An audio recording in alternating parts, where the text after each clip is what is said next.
আগত সকল ভক্তবৃন্দ এবং পুণ্যার্থীদের স্বাগত জানিয়ে আমি ঢুকছি কালুয়ে সবার মা হ্যাপি মা।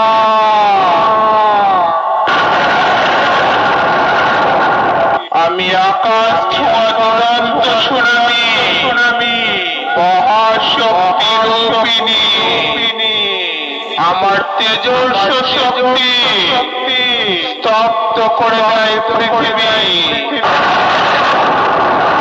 আমার পায়ে পায়ে শুরু হয় সাইক্লোন, আমার দানবীয় তাণ্ডব লীলায় টুকরো টুকরো হয়ে যায় সমগ্র পৃথিবীর প্রাণের অস্তিত্ব।